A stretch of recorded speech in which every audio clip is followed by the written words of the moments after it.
નમસ્કાર ખેડૂત મિત્રો। તો કપાસ તમે જે જોઈ રહ્યા છો તો આપણે પહેલા ફાલનો કપાસ પૂરો થઈ ગયો હતો। ત્યાર પછી તમે જોવો છો કે ઉનાળામાં આપણે જે બીજો ફાલ લઈએ છીએ કપાસમાં, તો એ કપાસ બધોય હાલમાં આપણે અત્યારે ફૂટી ગયો છે અને એમાં ફાલ પણ આવવા મળ્યો છે। એટલે તમે આ કપાસમાં જોવો તો આપણે જે પહેલાંના કાલા ખાલી છે કપાસ વીણી લીધેલો હોય એ પણ તમને આમાં દેખાશે। અને આપણે જે આ કપાસ કમ્પ્લીટ ફૂટી ગયો છે તો એના વિશે પણ આજે આપણે વિડીયોમાં વાત કરીશું મિત્રો। તો તમે પહેલાં કપાસ જોઈ શકો છો કે આમાં આપણે ટ્રેક્ટર પણ હાંકી દીધેલું છે ઉમરામાં। તો સ્વાગત છે મિત્રો તમારું આપણી યુટ્યુબ ચેનલ ખેતી સફરમાં। તો મિત્રો કપાસમાં આપણે બીજો ફાલની શરૂઆત જે થઈ ગઈ છે તો એમાં આપણે દવાનો છંટકાવ પણ કરી દીધો છે। તો એ દવા કઈ છે એના વિશે પણ આપણે આગળ માહિતી મેળવશું।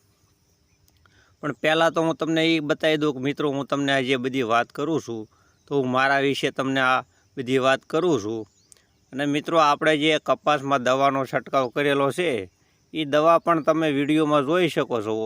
કારણ કે હાલમાં જે આપણે કપાસ ફૂટેલો છે તો એના માટે આપણે જે દવાનો ઉપયોગ કર્યો છે એ મેક્સિવા કંપનીની જીઓઝોન દવા આવે છે। એક એ છે, ત્યાર પછીની ઈયળ માટેની આપણે જે આ ડેનિટોલ દવા આવે છે એ નાખેલી છે। અને વ્હાઇટ ફ્લાય માટે અને અમુક જે જીવાતો હોય તો એ જીવાતો માટે આપણે જે આ દવા જે આઈપીએલ કંપનીની આવે છે સપોર્ટ, જેમાં એક 500 ગ્રામનું પેકેટ આવે છે, એમાંથી 30 પંપ થાય છે।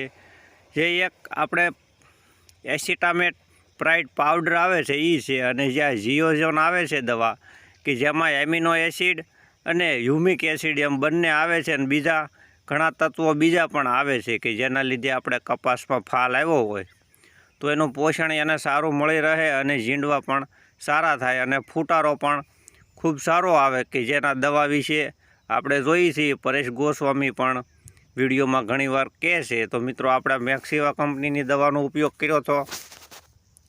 અને ત્યાર પછી જે ઈયળ કપાસમાં આવે છે તો તેના માટે મિત્રો હું હંમેશા આ ડેનિટોલ દવા જે તમે વિડીયોમાં જોઈ શકો છો કે જે સુમિટોમો કંપનીની આવે છે, અને એમાં કન્ટેનનું તમને કહું તો ફેનોપ્રોપેથિન 10% EC આવે છે।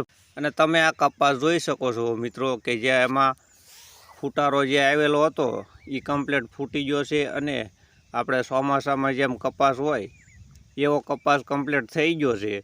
અને એમાં ફાલ તમે પણ જોઈ શકો છો કે કમ્પ્લીટ આવી ગયો છે। અને બીજું કે મિત્રો આપણે જે કપાસના ઉમરા ખાલી હતા તો એમાં ટ્રેક્ટર પણ આપણે હાંકી નાખ્યું હતું કે જેનાથી એક ખેડ પણ થઈ ગઈ, અને ત્યાર પછી આપણે ખાતર નાખી અને અત્યારે હાલમાં પાણી પણ શરૂ કરી દીધું છે। અને આમાં જ્યારે આપણે વીણી શરૂ કરીશું અને બીજા ફાલનો આપણે જે કપાસ આવશે તેના વિડીયો પણ આપણે ચેનલમાં જેમ રેગ્યુલર મૂકીએ છીએ એ મૂકતા જ રહીશું। અને તમે પણ મિત્રો જોઈ શકો છો કે આ કપાસમાં ફૂટારો કેવો આવ્યો છે। અને બીજું કે મિત્રો ઘણા ખેડૂતોને એવું થતું છે કે ભાઈ આ પહેલાંનો વિડીયો છે, પણ મિત્રો એવું નથી કે આ કપાસમાં તમે ધ્યાનથી જોવો અને કોઈ ખેડૂત હશે તો ને ખ્યાલ પણ આવી જાય કે જો પહેલાંનો કપાસ હતો એના પાંદડાએ પણ ખરી ગયા છે, અને આપણે જે કપાસ વીણેલો હોય તો કપાસમાં આપણને ખાલી કાલા પણ દેખાય છે। એટલે મિત્રો મારે કોઈ ખોટી માહિતી આપવાનો કોઈ હેતુ છે નહીં। આપણે જે રેગ્યુલર વિડીયો મૂકીએ છીએ અને ખેડૂત મિત્રો જોવે છે તો આપણે રેગ્યુલર વિડીયો બનાવીએ છીએ મિત્રો। અને અંતમાં તો દરેક મિત્રોને વિનંતી કે જો તમને આ વિડીયો મિત્રો સારો લાગ્યો હોય તો વિડીયોને લાઇક આપી દેજો, અને ચેનલમાં તમે નવા હોવ તો નીચે જે લાલ કલરનું બટન દેખાય છે તે દબાવી અને ચેનલને પણ સબસ્ક્રાઈબ કરી લેજો।